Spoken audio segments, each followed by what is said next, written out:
साहब आप उधर से रिकॉर्डिंग मैं कर लेता हूँ, ओके साहब, ओके साहब।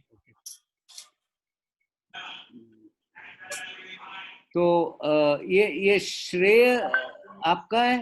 हाँ हाँ, अमित जी का ये है। इसको होस्ट बना दूं, श्रेय को? स्क्रीन शेयरिंग करेंगे आप?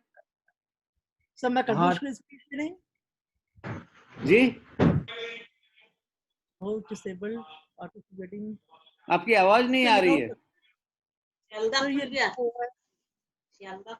Host disabled participant screen sharing. Screen share करना है यार, अभी मेरा स्क्रीन शेयर डिसेबल आ रहा है। हाँ, आपको होस्ट बना दिया मैंने। I can share screen now? हाँ हाँ जी, okay.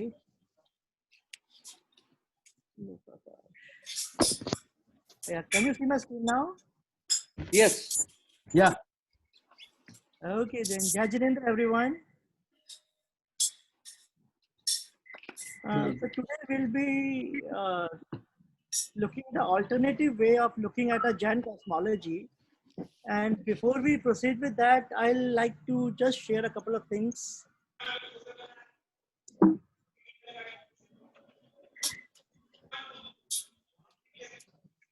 Ji.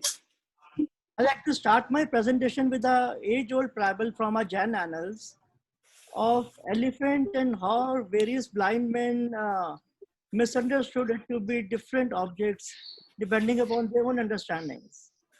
So the reason I take this parable is because of its inherent wisdom. Yeah, can you hear me please? Can I continue? May I continue, sir? हाँ, आपकी आवाज आ रही है बराबर।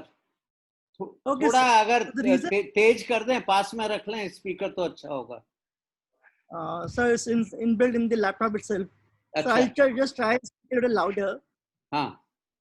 The reason I take this parable of an elephant and the blind seekers is that because of inherent wisdom, which is that when someone is devoid of faculties of physically witnessing an object, then the only way to make that person understand the concept is through a reference to a similar object with which the person is aware of. If a person literally takes the referenced object as physical property of the concept explained, then the understanding is destined to be faulty. And the whole purpose of referencing the known objects while explaining the unknown is to give a broader idea of the property of the concept explained and not intended to be literally understood. So this was in reference to the parable that we just showed of the elephant and the blind animal and the blind people. Hello? Hello?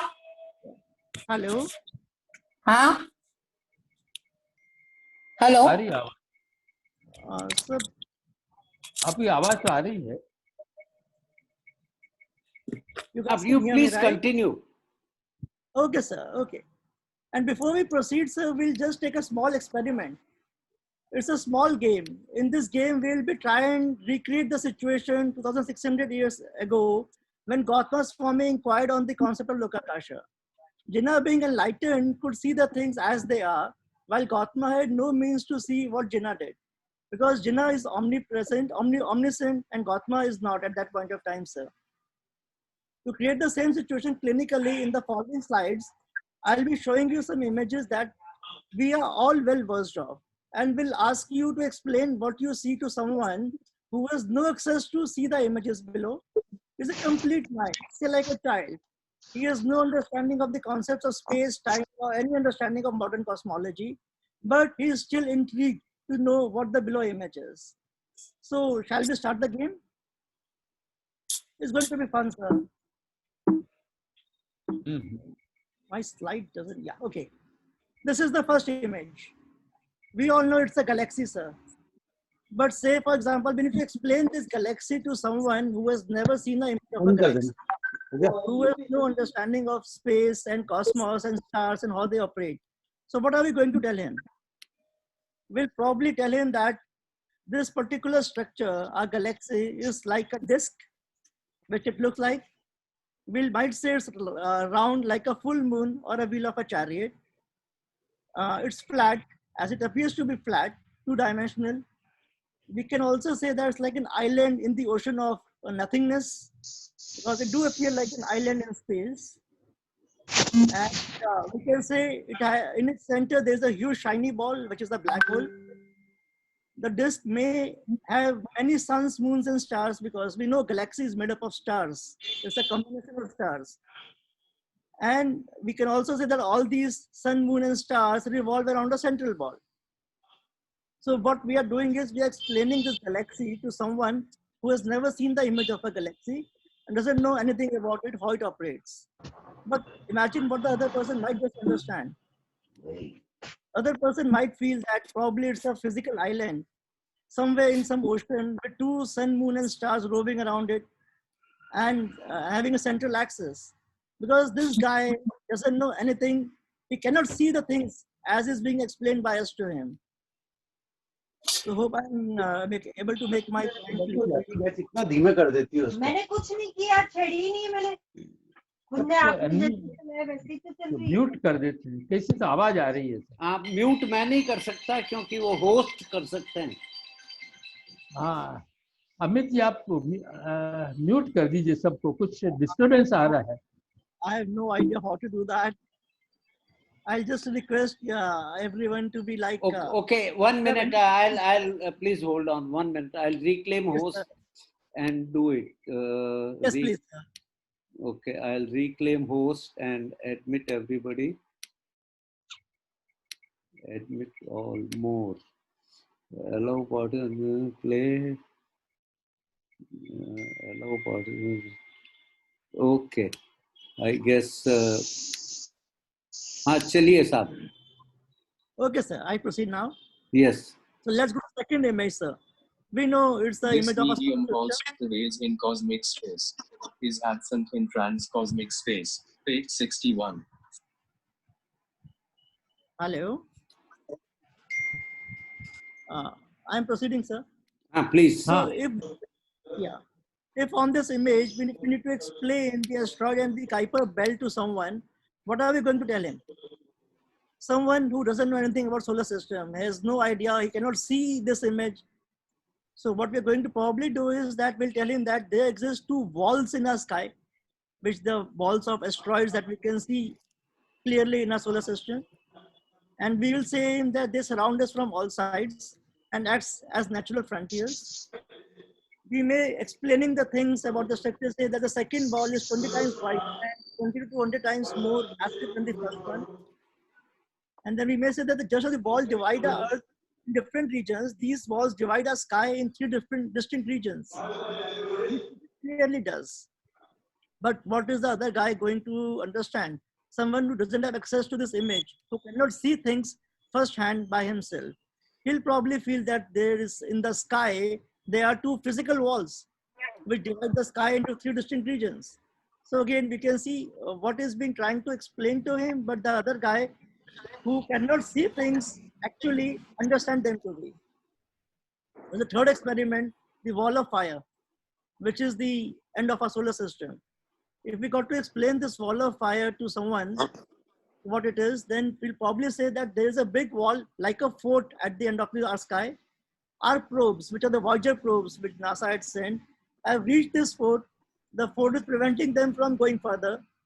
And that just as the fort prevents us from going out of the sky, it also prevents our enemies from outside, which we may say radiations, from outside to come in. So it's like a final frontier that protects us. But the other person who doesn't have the understanding or the sight to see things probably might just feel that there's actually a physical fort at the end of the sky, which is our final frontier from beyond which we cannot move.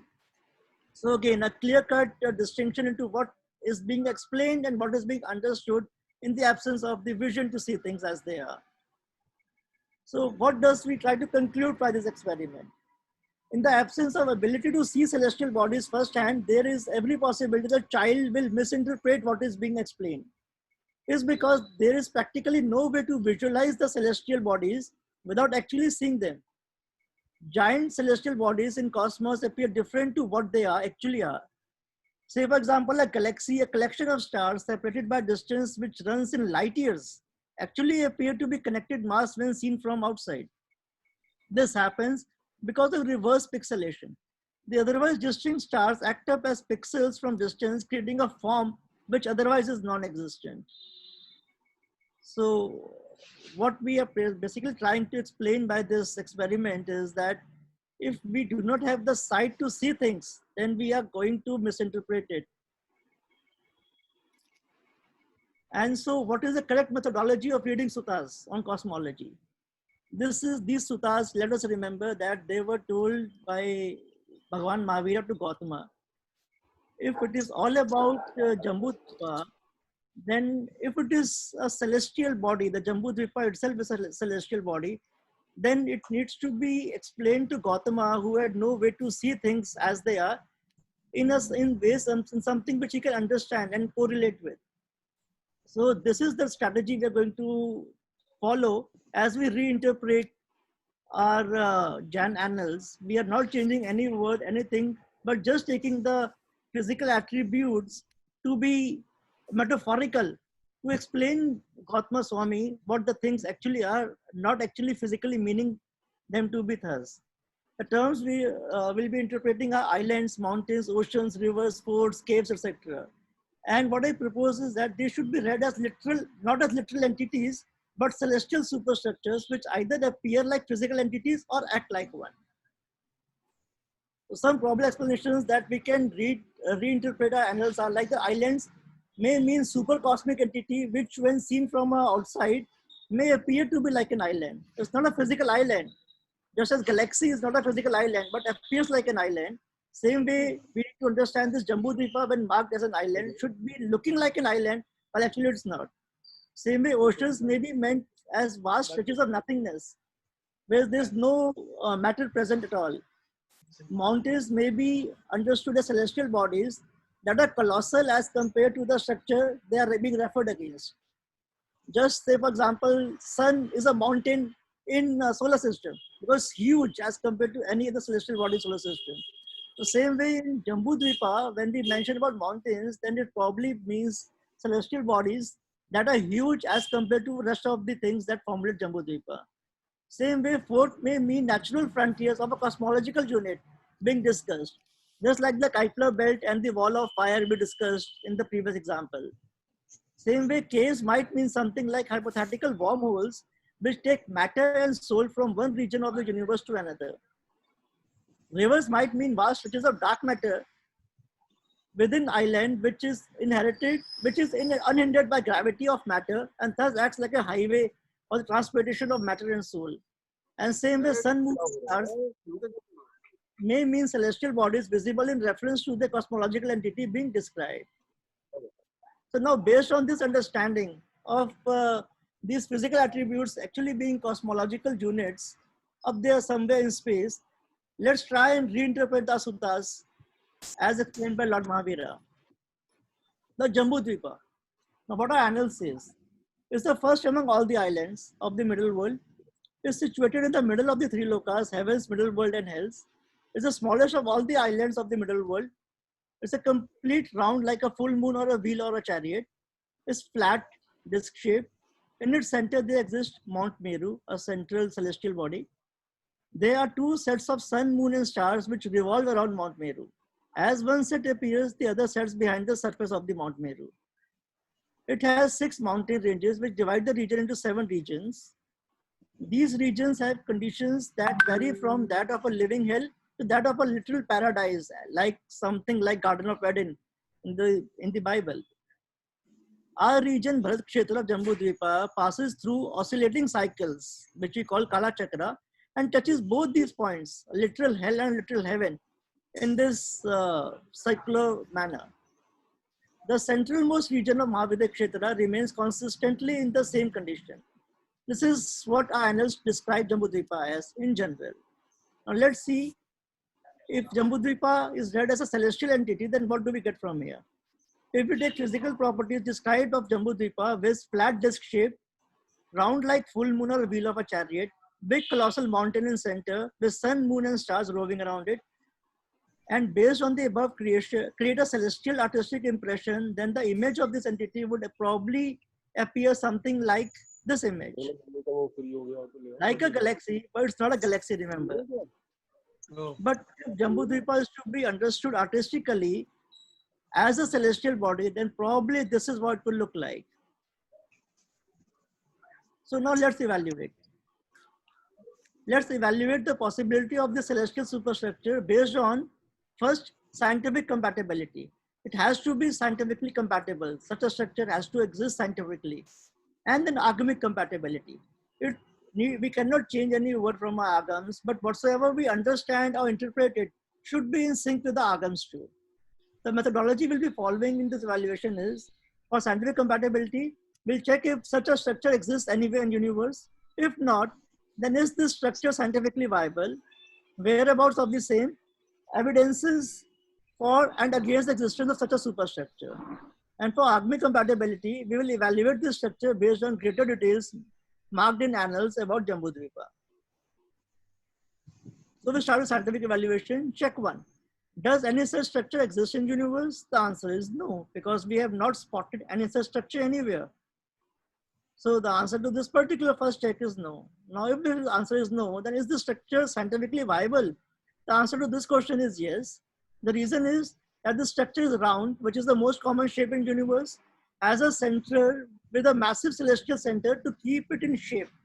Just like a galaxy is kept in shape by a black hole, or solar system is kept in shape by our sun, same way this structure has a center, Mount Meru, which can practically hold the entire structure together.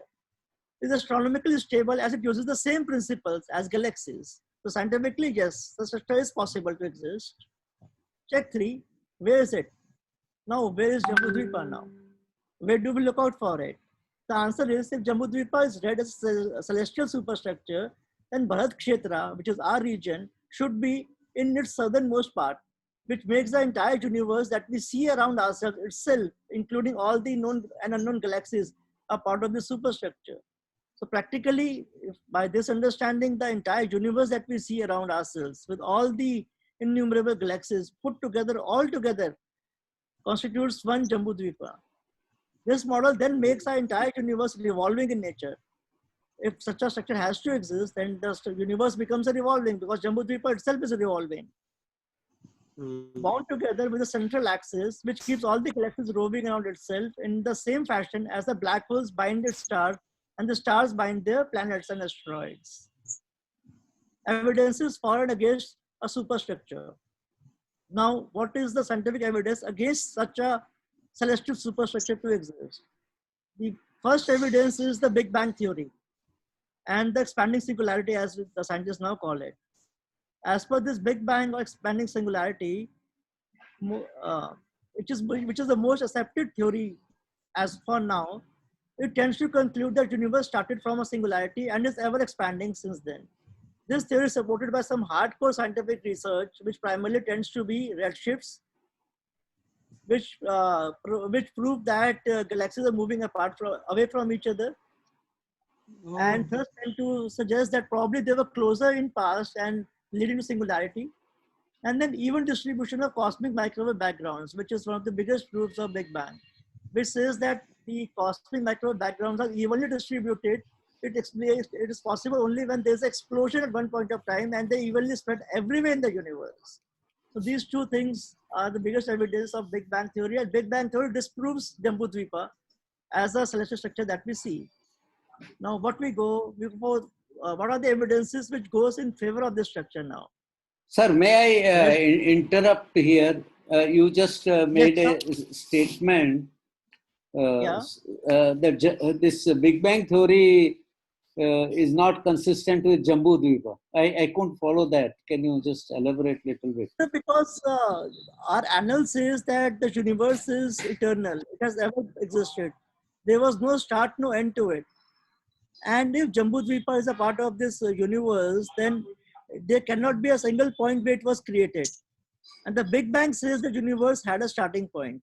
So the Jambudvipa as a revolving universe and the Big Bang theory, which says that it was a result of expanding singularity, are not compatible with each other. No, Jambu And Big Bang Dvipa, is- you are considering Jambu Dvipa as a galaxy, right? Not as a universe. No, no, sir, no. I am considering in this understanding Jambu Dvipa to be sum total of all the galaxies that we see around us, which are probably held together by a central axis, by a central superstructure that we in our annals are marked as Mount Meru.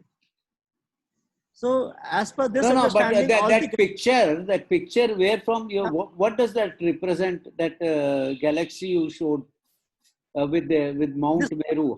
This one. What is it showing? आप ये कहाँ से लाए हैं ये? Sir, I created this image on the computer artistically to present what my understanding explains Jambudvipa as. Consider this picture as a sum total of all the galaxies that exist in this universe. Every single dot here represents a galaxy, which is like roving around a central axis.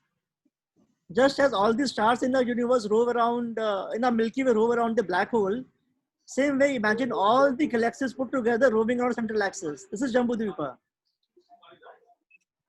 Okay, sir, I have a question. Yes, please. Yeah, okay, so you said it is the collection of all the galaxies, and galaxies consist of lots of sun, moons, and various planets. But Yeah. according to the Jain geography or cosmology, the planets like the Jyotish Chakra is is somewhere half of the Jambudvip. So what are those suns and moons and other Jyotish Chakras? Because if those are the planets, then what are the Jambudvip, the planets in Jambudvip that we are talking about over here? So Jyotish Chakra, as per this understanding, becomes a part of Jambudvipa, right? Yeah. Jambudvipa is not to be understood as just the island which is marked, but it includes it includes all the Jyotisha, the planets inside it. True. Yeah. So No, okay. My question was according to Jain cosmology, the Jyotish Chakra comes somewhere in between of the Meru Parvata. Somewhere between the Meru Parvata, the Jyotish Chakra starts. Okay, so if those are the planets and galaxies mentioned in Jain cosmology, and then when over here we talk about that Jambudvipa is considered of many galaxies come to put together, then the galaxies itself contain a lot of many suns, many moons, and etc. So what are the Jyotish Chakra on the Meru Parvat called? So, if we consider Meru Parvat central axis and Yeah. our mark that there are two sets of sun, moon, and stars which rove around this Meru Parvata. These Yeah. two sets of sun, moon, and stars are a part of Jyotish Chakra itself. Okay. And all the galaxies that rove around in this model are a part of that Jyotish Chakra, including ourselves. Okay. Sir, it is still, if you clarify what exactly this Jambudvipa is a collection of all the galaxies of the universe? Yes, sir. Just as the galaxy we see out in the space, like an island in the ocean of space, is a collection of stars that rove around a central axis.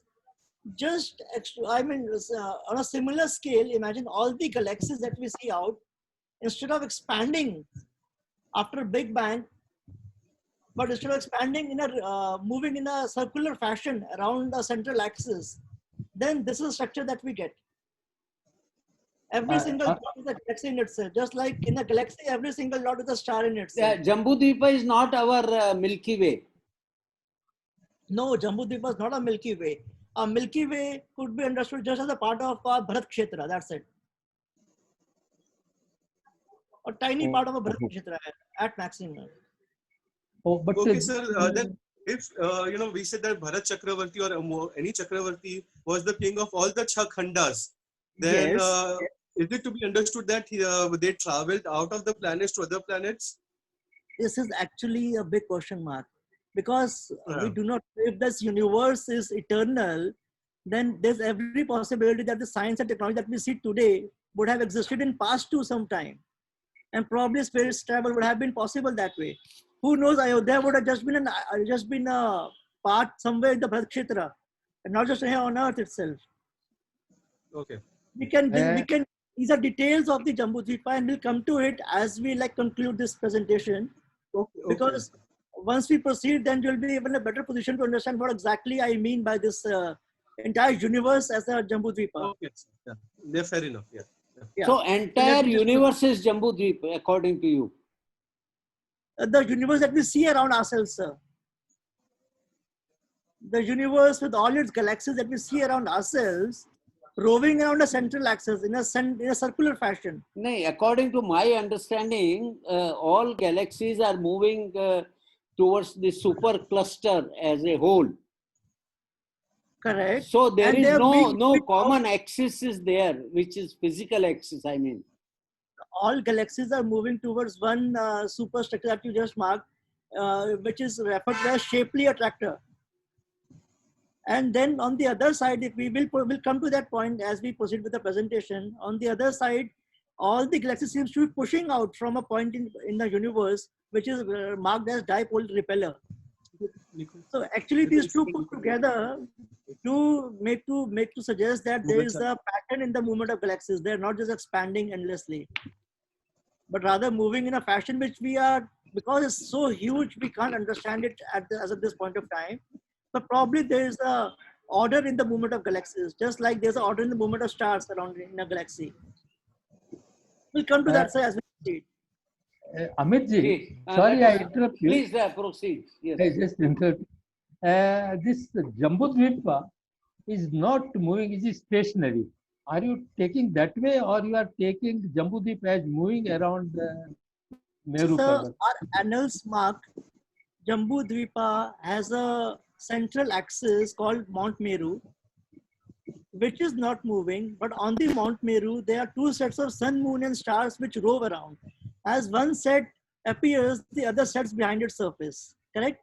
If I read the annals correct, That is this is what only about 2 suns and 2 moons, but the Jambudvip itself, in annals, it is stationary, it is not moving. You are taking this way, or you are changing here this way? so Jambudvipa is not marked as stationary from what I have read. We understand it as stationary because we say that the Jyotish Mandal is moving. Jyotish Mandal, this is So above when we, Jambudvipa.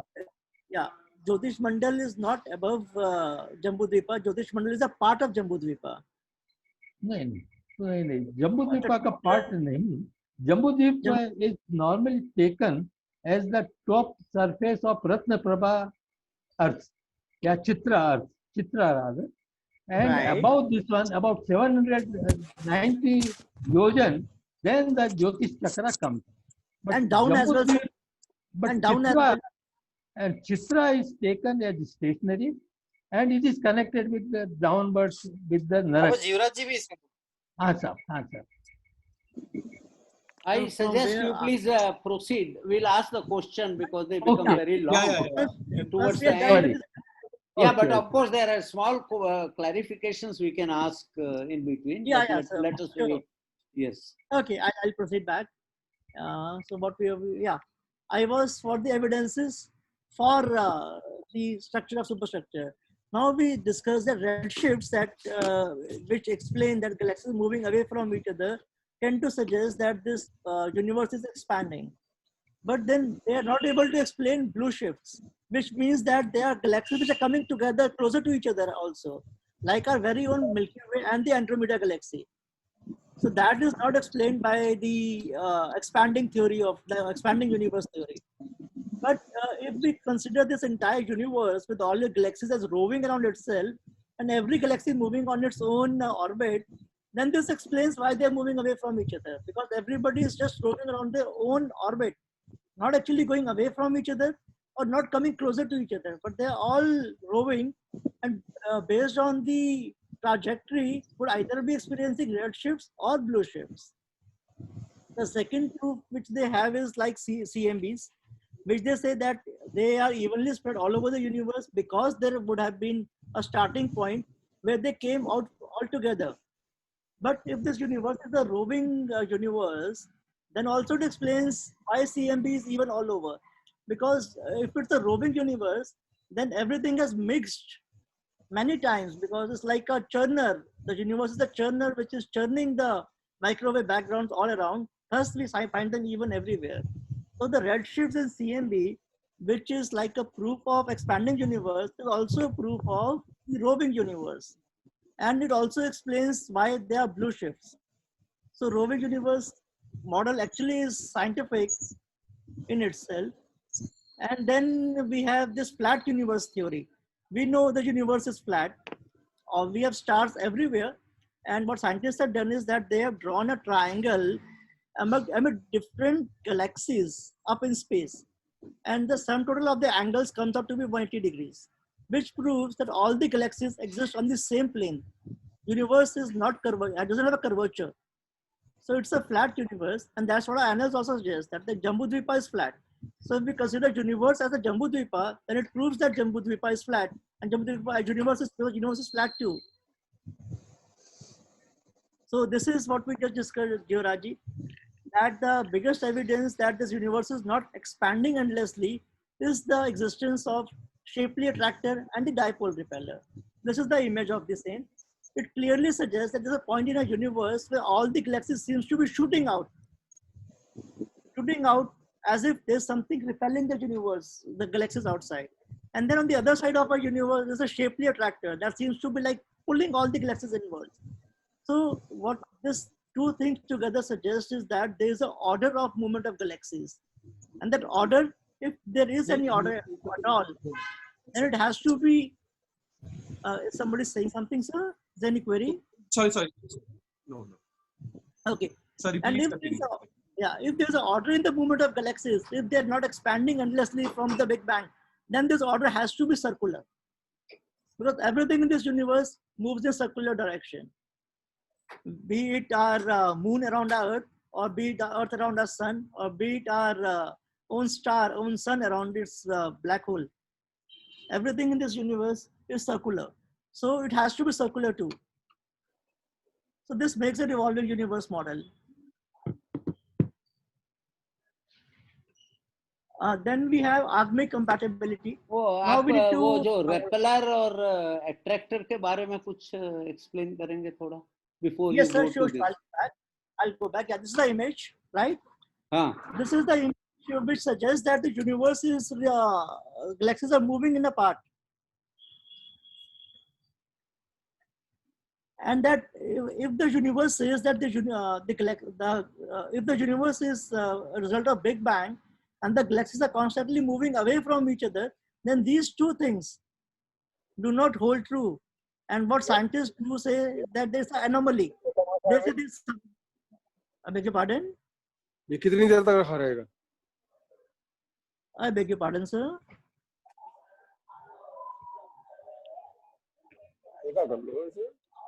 Can I continue?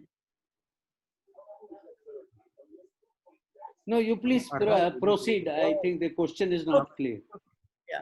Okay.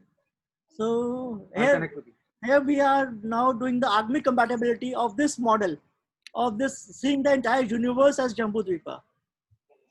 So what we say is that what analysis is that there are 7 distinct regions, each with its unique properties. The same becomes possible in this cosmic understanding of Jambudvipa with specific alien planets in each region of the cosmos, cosmic superstructure, which support human life. So our Bharat Kshetra is in our part, our Earth is in Bharat Kshetra, which is southernmost part of this universe. Then if we keep proceeding north, then we have 6 more regions, with the middle one being the legendary Mahavidya Kshetra. And they are planets, just as we have Earth here. There are planets in each region that support life. And because each region has a different trajectory around Mount Meru, there are different situations, different conditions over there. So that's where we come to Kalachakra. In this revolving celestial model of Jambudvipa, explains oscillating self-repeating Kalachakra. This could be a result of our region, as Bharat Kshetra, revolving around an elliptical orbit around central axis, which is Mount Meru of our universe, thus leading to oscillating periods similar to seasons being a result of the Earth elliptical orbit of roving around Sun. What I'm trying to say is that just as Earth roves around Sun and it leads to cyclic seasons, which keeps repeating itself. Same way, if our universe is revolving, then as our planet roves around the central axis, the Mount Meru, then probably this leads to Kala Chakra. As one entire oscillation completes, one Kala Chakra completes. So Bharat Kshetra is our Earth. Bharat Kshetra, Earth is a part of Bharat Kshetra, sir. Earth is a planet, a habitable planet inside the region of the space referred to as Bharat Kshetra in this model of the universe. So Bharat Kshetra is a solar system. Bharat Kshetra is solar system. It is our galaxy. It is a sum total of lot of galaxies which we have all around ourselves. That probably move in together as one unit around Mount Meru. Okay, sir. I'm sorry, but I just wanted very clear. Yeah. This also explains, sir, why there is different conditions in different regions of Jambudvipa. Hello, Vincent. I beg your pardon? May I proceed, sir? Please. Thank you. So we see that in the Mahavedic Kshetra, there's always the fourth epoch. It never changes. So probably the trajectory of Mahavedic planets in the Mahavedic Kshetra around the Mount Meru is same. Whereas the trajectory of Bharat Kshetra around Mount Meru is probably elliptical. So that's why we are changing epochs here in our Earth, but the epoch doesn't change in Mahavedic Kshetra. So this oscillating revolving universe model also explains this Kala Chakra. Then it solves the mystery of two suns, which is one of the biggest question mark in Jain annals. If we see the revolving, if we consider this Jambudvipa as a universe, then revolving celestial model Jambudvipa solves this mystery of two suns.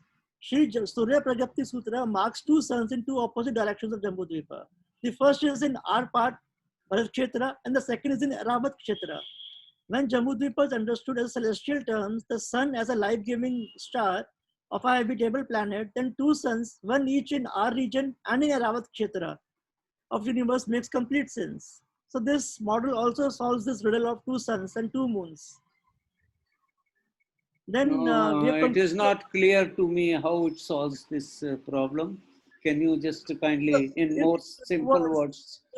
Yeah, sure, sir. If this universe is to be understood as a Jambudvipa in itself, then in the extreme south of it is Bharat Kshetra, where our Earth is situated, and the opposite direction is the Aravat Kshetra. And if sun is to be considered as a life-giving star to a habitable planet, then there is one sun here on our Bharat Kshetra which enlightens and shines our Earth and gives life to it. And same way, there is another sun which gives life to another similar planet to our Earth in Aravat Kshetra on the other side of this revolving universe. Sir, but then there should be hundred of suns, because if our Bharat Kshetra is accumulation of many galaxies put together, then in one galaxy there has to be hundreds of suns. Sir, not hundreds, maybe billions. Countless number of suns. Millions, yes. Yeah, not hundreds, millions. What we are counting the sun here is as a special star that results in life on one of its planets in the solar system. Okay. One is our Earth in Bharat Kshetra. Then probably there's a similar Earth like ours and a similar life-giving star which is referred to as sun in the Aravat Kshetra, the opposite direction of the universe, just polar opposite to us. Okay. So this makes two suns in our solar system, completely opposite to each other. Yeah, sorry to interrupt, but there's a query regarding two suns. Like if we are saying that Bharat Kshetra is just a part of Jambudvip where one sun is to be present at a time, right? So here comes a big question of United States and India. Like why is it so that where one sun is present in India, the moon is present in US? So that is because our Earth is round in itself. You see, we got to understand this thing. If we have to move out of this notion that our Earth is marked as Jambudvipa by Bhagwan Mahavira, and that the Earth is flat, we know it is not. This has to be kept in mind. And as Georgi very rightly pointed in his write-up a few days back, that because Bhagavan Mahavira was omniscient, he would have also known that Earth is round and not flat. So there's no reason why he would have marked Earth as flat. And nowhere in our annals has our Earth been marked as flat. What is marked as flat is Jambudvipa. The problem comes in the annals when we equate Jambudvipa to a planet Earth. That completely changes everything that is being marked. What we are doing here is that considering Jambudvipa as a sum total of all the galaxies that we see around, and then reading it as a celestial body. This changes everything. It makes the entire Jambudvipa to be as it is marked in the annals, and also makes it scientifically compatible. There are questions, as our friend said, was Chakravarti Bharat traveling in space while he was conquering all the planets. We have to sit down and solve this riddle too. But this is just an alternative view to look at our annals and trying to solve the mystery of it, which in a current traditional reading makes it completely unscientific. Say for example, Okay, so here we can say that there is a part of Earth which is facing towards Mount Meru and which will never receive light. no, the Earth is Is it? revolving. So Earth is revolving. So it is also as it revolves. So probably when it's like just as it revolves, that every part of the Earth probably faces Mount Meru at one point of time in 24 hours. So Earth itself is revolving, and Earth is considered a part of the Bharat Kshetra, which is our universe, is revolving around Mount Meru. So everything, just consider moon. The moon doesn't revolve properly. It, like only one part faces the Earth at any given point of time. But if Earth is revolving and the Jambudvipa is in the center of the universe, then Earth is facing, every part of Earth is facing Jambudvipa at one point or other, 24 hours. Does that make sense, sir? Yeah, thank you. Okay, so shall we proceed here? Please. Yeah. Thank you. So the conclusion of Agni compatibility. Thus, it may be said that the celestial model of Jambudvipa, which is the revolving universe model, is in sync with what annals mark this entity to be in terms of it being flat. The annals mark the Jambudvipa to be flat, and we are saying in this model also the Jambudvipa is flat. It's round, it's revolving, having a colossal center, which is Mount Meru, having two suns, one in the earth, in a Bharat Kshetra, other in the Aravat Kshetra, the opposite direction, having alien life forms, like the people on the Mahavidya Kshetra are much more taller, much more longer than us. Not able to explain in the traditional model. But if we consider them as aliens, then it does make sense. And then oscillating in consistent time frames in its various regions, because every planet in every region is oscillating in its own trajectory, so it has its own different epochs at the same point while being a part of Jambudvipa. And this Jambudvipa collectively giving us an illusion of an. So everything that is marked in our annals is compatible to this revolving model of universe. If we see Jambudvipa as a universe, is all compatible together. And but that's not the end of it. Further expansion of cosmic model Lokakasha. Jain annals mark Jambudvipa as just one first in the region called middle world of the universe, which is Lokakasha. If all our known and yet to be discovered universe is just the portion of Jambudvipa, then this model should also reasonably explain the other regions of Lokakasha marked in our annals. These regions may be understood as under. So this is it. The centralmost disk you see in this picture is Jambudvipa, which is our universe. Then imagine parallel universe in circular manner all around. This is what the middle world is. They all are on one plane, just as our Jambudvipa is a central plane, it's flat, our universe is flat. So parallel universe around it are also flat. That is what makes Jambudvipa. And if this flat Just consider it like Saturn. Saturn has various rings which oscillate around Saturn by the gravity of Saturn. Now consider middle world, a similar multi-ringed universe where each and every disk presents an island in itself. The first disk being Jambudvipa, and then oscillating disk beyond it. Something similar to Saturn, but on a cosmic level in the middle world.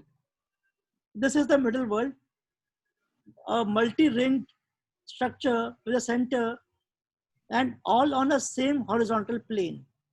And then similarly, internet सही नहीं हुआ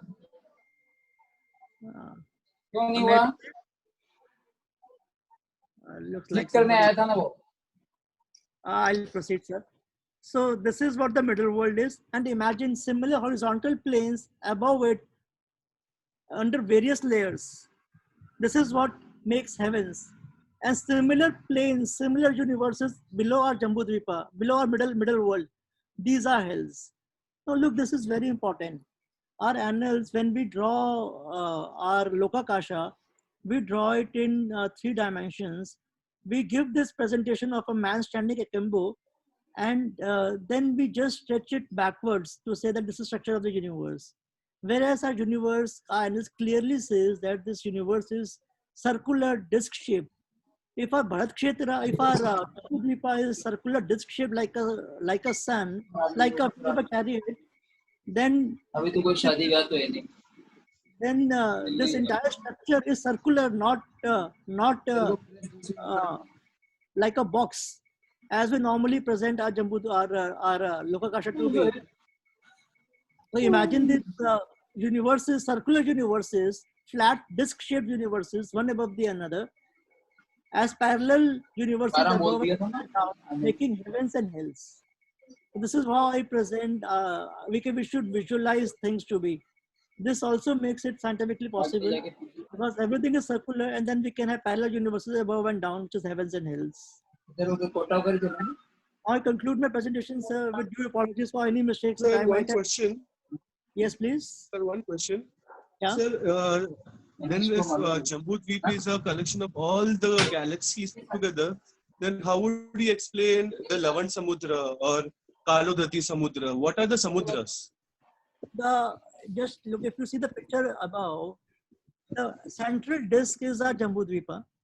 Yeah. Then empty space around it are the marked as oceans. Just as in the island, we have oceans all around with nothingness. There's no physical entity, no matter present.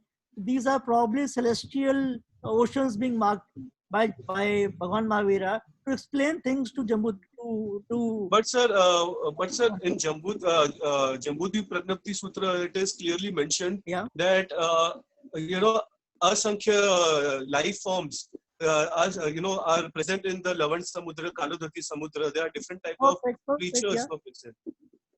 So if there is no entity, if there is empty space, how is it possible that living entities like big creatures would stay in that? I perfectly agree with you, sir. And there is even mentioned that there are gods that present in the Lavan Samudra as well. So there has to be some matter. But probably it's not a entity in itself. Just as Jambudvipa collectively forms an entity when seen from outside, then probably is in this ocean there may be entities which are roving around. There may be matter which is roving around, but not actually forming an entity in itself.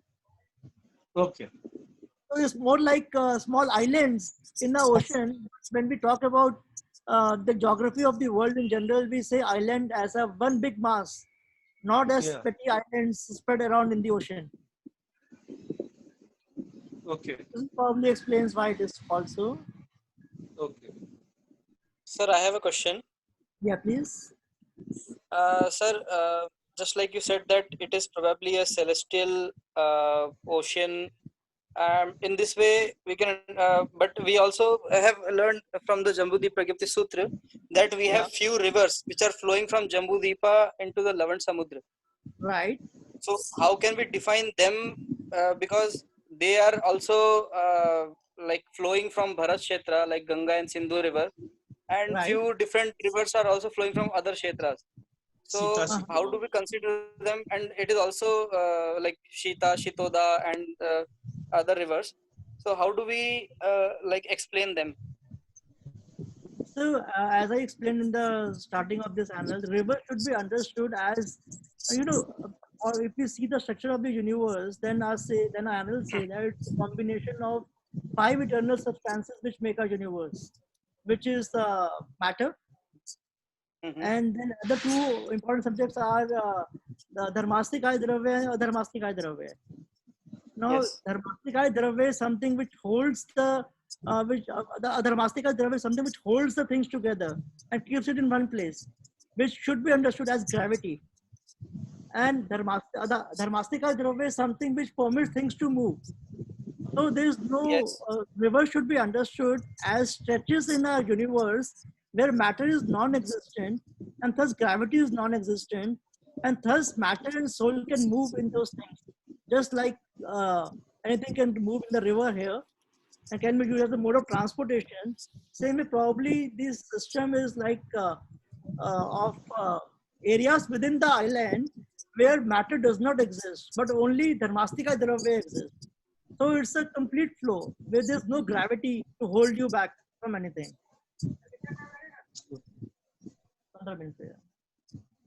I'm sorry, actually, I was traveling, so I couldn't reach home. So I stopped back in a temple to make this presentation to win time. And now they're waiting for me to move out. Okay. But we can continue for a couple of more minutes. Yes. So you are So I have a finished? question. Yes, please. Sir, can you just support the claim that the cosmos is revolving and Bharat Kshetra is also revolving from the Agam? Because from all our studies, we find that it is static. We haven't read anywhere that it is revolving. Perfect. I'll explain it to you, ma'am. Thank you so much. It's a very good question. Our annals say that the centralmost part of our universe is Mount Meru, correct? Now, it also says that around Mount Meru, there exist 2 sets of sun, moon, and stars. As one set revolves, as one set appears, the other sets around its back, correct? Correct. Are we clear on that? Now, imagine the structure of a universe where Jambu Dvipa is the centralmost structure, and thus all the sun, moon, and stars being marked on this in our agams are the actual galaxies that exist here in the universe. And they all collectively, if you stand on the structure of on the surface of Jambu Dvipa, you will see on your above just one set of these galaxies, right? Right. Just when we stand on the surface of the earth, what we see is just one set of sun, moon, and stars above us. Not the one which is on the backside of the horizon, correct? Right. Same way, when we are standing on the Jambu Dvipa, we just see one set of sun, moon, and stars. And our Bharat Kshetra and that entire structure is a Jambu Dvipa in itself. Now, our annals doesn't say Jambu Dvipa is roving, but it says that in the central Mount Meru, the sun, moon, and stars move.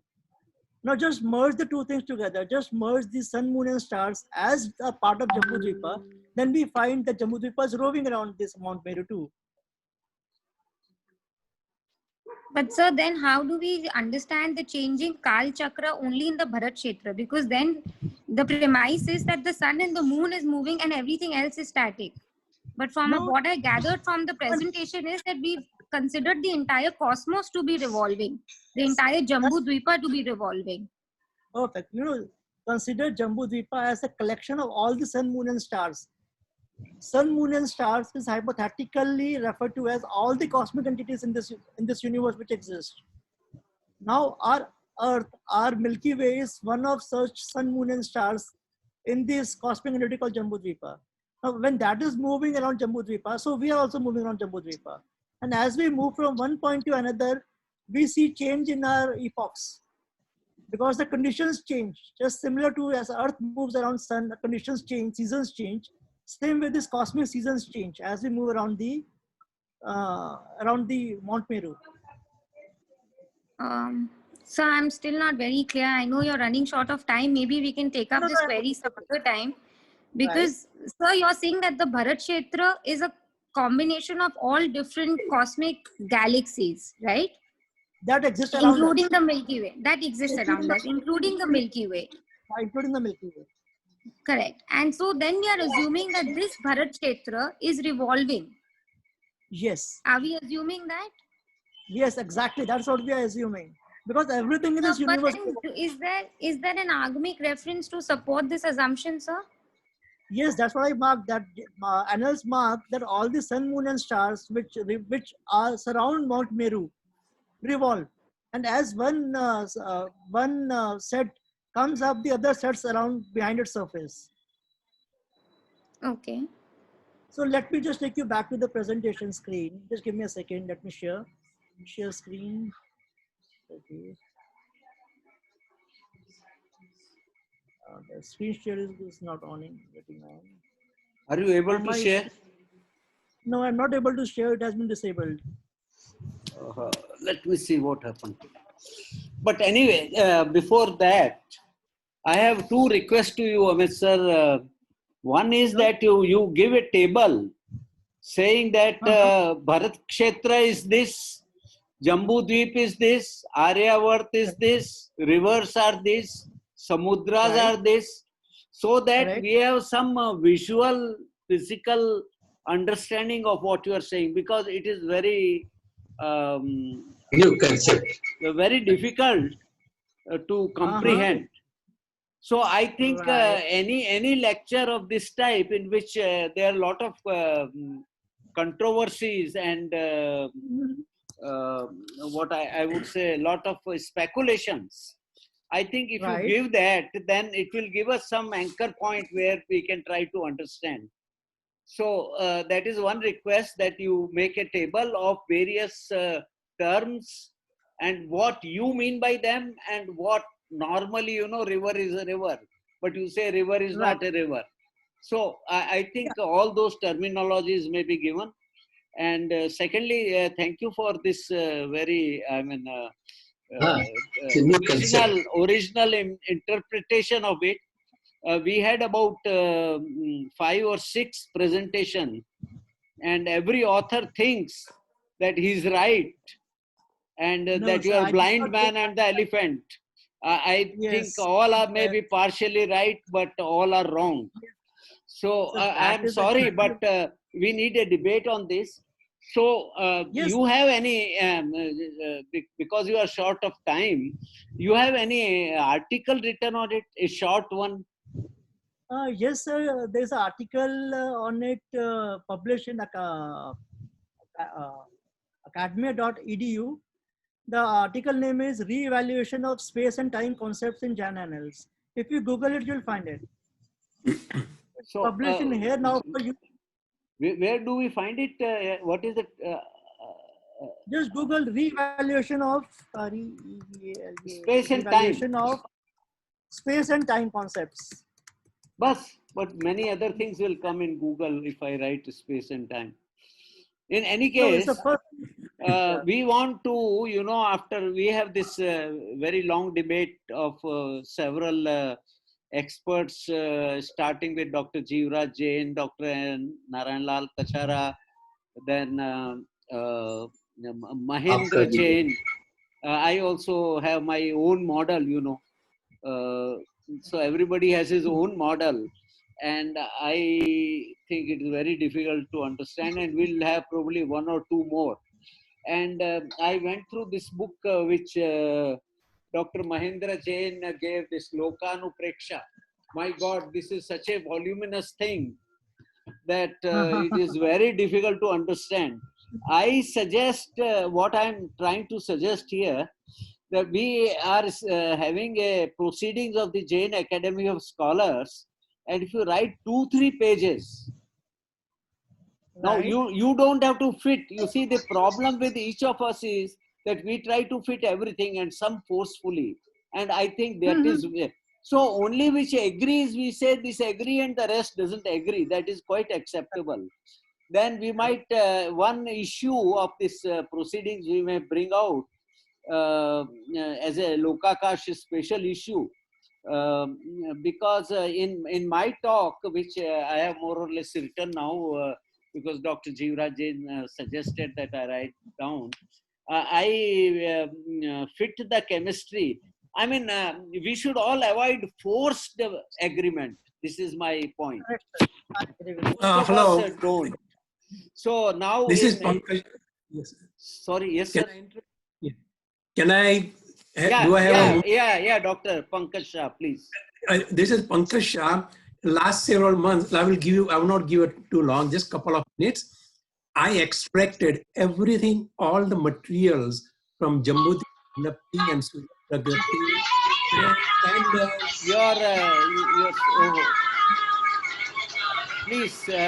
please mute yourself.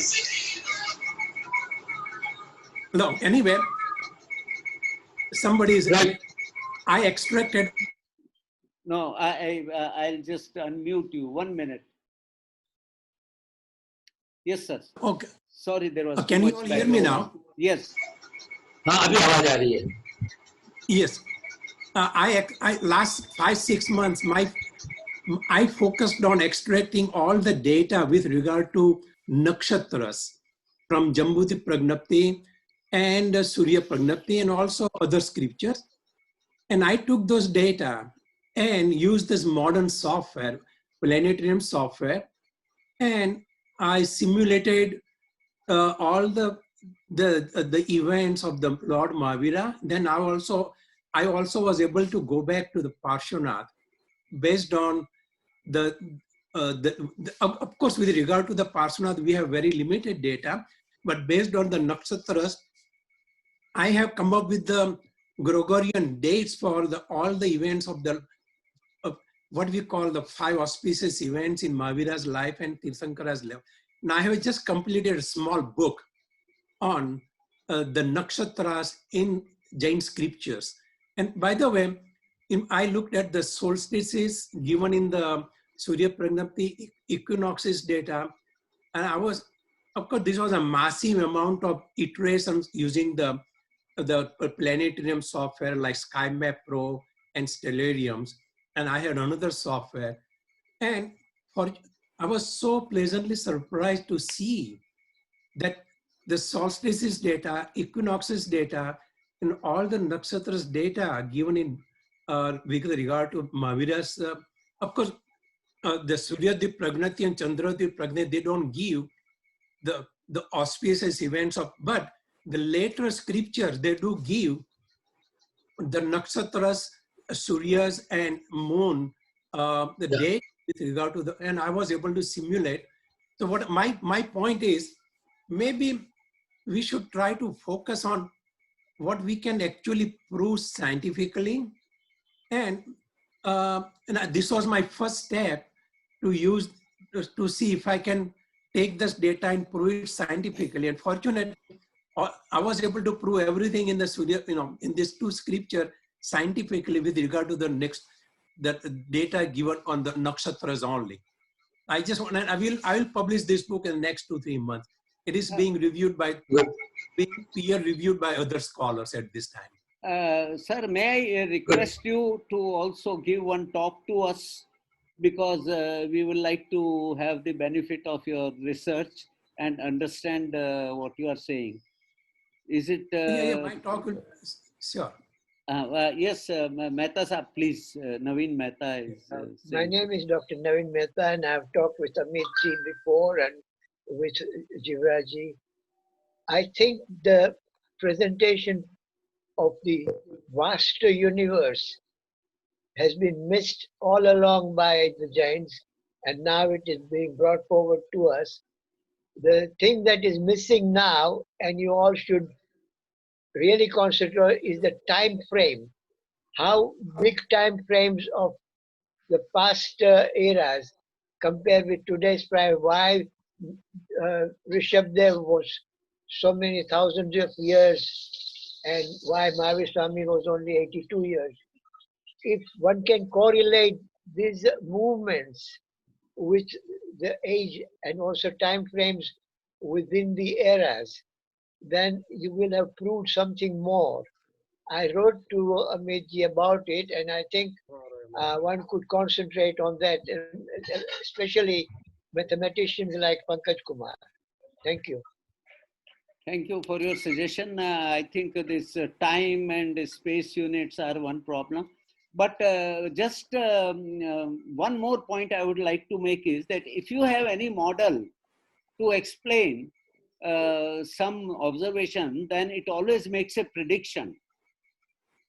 So if you can make a prediction which we can verify by modern astronomy, that is the only way to prove. Otherwise, I don't think any astrologist, astronomer or astrophysicist will believe all this kind of story. What general feeling is that this is the situation of knowledge 2,500 years ago, and there are a lot of uncertainty in it, and people explain it in various ways. So if you are really right in your model, or anybody, all of the authors, then we should make at least one prediction which is verifiable. That will be the litmus test for the model. So, Jivraj Sahab, you may kindly conclude if there are more questions, or Amit ji has some time or not, I don't know. But we can have one talk by, this is my wish, to request Pankaj Bhai Shah to give one talk one of these days, whenever convenient, in this series. And then I think we will have an issue of our proceedings devoted to Lokakash and things like this. So, and I will, those who are interested in my model, because like everybody else, I think my model is right, I can send you a write-up within, I say, 1 week or so for your critical remarks. Dr. Jivraj Sahab, please carry on whatever. Your point further, मेरा ऐसा विचार था कि जिन्होंने भी presentation दिया है, they should prepare 4-5 pages or probably 6-7 pages and distribute amongst at least the people who have presented their views, so that everybody has got something. Because in presentation, say Amit ji has given presentation, there are a lot of new concepts which we might have not been able to grasp within this short period. But if we have got some write-up, we can probably go back and think over it. What is this one and how it is making compatibility with the given scriptures. So if we can prepare this thing, आप भंडारी साहब prepare कर ही रहे हैं, वैसे और भी हम बोले कछारा साहब भी है, वो भी अपना एक स्क्रिप्चर के ये अपना मॉडल का बना करके दे हमको, अमित जी भी 5-6 पेज का ऐसा कुछ जो भी उनको उचित लगे कि इट इज गुड, वो सॉफ्ट कॉपी हम लोग डिस्ट्रीब्यूट कर लें और फिर हम लोग साथ में बैठ करके और इस पर डिस्कशन करेंगे। 4-5 पॉइंट आपने भंडारी साहब ने कुछ सजेस्ट किया है कि टेबल बना करके क्या क्या स्क्रिप्चर्स के साथ में टैली करते हैं, क्या नहीं करते हैं, इस प्रकार का हम टेबल बना करके अपना अपना प्रिपेयर करके देते हैं, तो it will make easy for us to evaluate कौन से मॉडल में क्या क्या प्लस पॉइंट्स हैं और क्या still there are points which are not taken up properly. ऐसा करके हम लोग बना सकते हैं।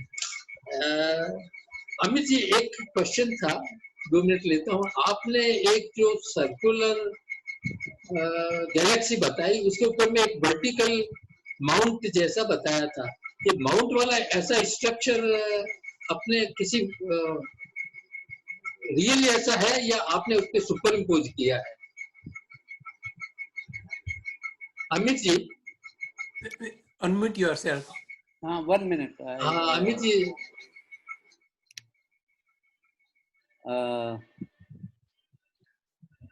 I'll unmute all because Okay, yeah. Can you hear me, sir? But lot of noise. आपने, हाँ, मेरा क्वेश्चन आपको अमित जी मालूम पड़ा? Yes, sir. सर, ये जो क्लासिकल मैंने बनाया है, ये एक आर्टिस्टिक मॉडल है, मैंने कंप्यूटर पे बनाया है।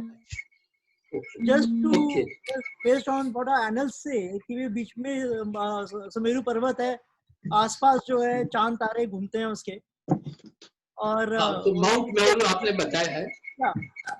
सर वो कंप्यूटर में आर्टिस्टिकली बनाया है मैंने, just to explain how things actually are. हाँ हाँ। अच्छा, आपको किसी को ऐसा मालूम है कि जो फ्लैट यूनिवर्स की हम बात करते हैं साइंस में, फ्लैटनेस कितने थिकनेस का है, ऐसा कुछ कभी आइडिया है किसी को? कोई आइडिया फ्लैट नहीं। यूनिवर्स कहना ठीक है, but whether it is 1 billion light years thick या कितना थिकनेस का है ये? ये जो कॉस्मिक माइक्रोवेव बैकग्राउंड है, इसमें कुछ फ्लक्चुएशंस मिले हैं. And I presented that 12 armed structure that is coming from string theory. So ऐसा नहीं है कि बिल्कुल यूनिफॉर्म है this 2.7 degrees Kelvin. There are some small fluctuation. So मतलब कि it has to fit something, and they say this universe has 12 arms, or what do you call Flat universe. But people are talking, Dr. Saab, of flat universe. So, so it is not. Universe का मतलब, flat universe means what I understand is that the density and the expansion, that omega, there is a parameter omega. It is if it is greater than 0 or less than 0 or equal to 1, equal to 0, then these three universes which I had shown. So either it is spherical, or it is hyperbolic, or it is flat. So fortunately, all the data come to, I think, within 2% the universe is flat, or 0.2%, something I don't remember exactly just now. So it is quite precise. That means that is very strange that such a precision is there in flatness. Flatness का thickness कितना होगा ये मालूम नहीं है. अभी तक कुछ कैलकुलेशन मेरे हिसाब से नहीं हुआ है इस चीज के बारे में. जैसे सर कह रहे थे कि अगर हम प्रेडिक्ट करें तो अभी एक प्रेडिक्शन हम लोग कर सकते हैं कि भाई जैसे अभी जितना प्रोब हम भेजते हैं we send it on this horizontally. So we use Mars को भेज रहे हैं, यहाँ पे वाइजर भेजे हैं सोलर सिस्टम के बाद, they all send horizontally. What if we send some probe up the north pole और below the south pole, then probably they'll be able to gauge exactly कहाँ तक है मैटर, उसके बाद कहाँ तक, उसके बाद कहाँ तक मैटर नहीं है. So if universe is flat, it has to have a thickness to it. That thickness could be measured अगर हम लोग probe ऊपर नीचे भेजेंगे अगर तो. Okay, I'm not a scientist, sir, so I'm not the right person to comment on this. But based on the Jain philosophy, it has to have a thickness, जो कि ज्योतिष मंडल की thickness बताई गई है हमारे यहाँ. रत्न पृथ्वी के ऊपर और नीचे का हिस्सा collectively has to have some thickness. What people are drawing galaxies, etc., they are showing thickness. Say our Milky Way, they are showing the thickness of about 1.2 million years, light years. But ऐसे bulbs जो है बहुत सारी galaxies में है. So it's not very small thickness. It has to be probably some billion light years also. Yeah, but the collective structure is like a wheel of a chariot. It's flat, disc shaped. That is Jambudvip, yeah. Yeah, that's what I call universe to be like. That is the middle loci according to you. Right? Starting with Jambudvipa and then with rings all around, collectively as a middle loci on the whole sun. और किसी का कोई question है और किसी में sir? There are about 24 people joined us. If anybody has question, otherwise a nice presentation उन्होंने बहुत एक नया concept दिया है. We should. बहुत सारी गलतियां हैं, बहुत सारी गलतियां होंगी भी. What is required is to have a different view, like it's called out of the box thinking. ये वो concept है to look at our annals in a different light. I may be wrong, and probably I am wrong, but then it just throws a different light to look at what our annals saying and making it compatible with science.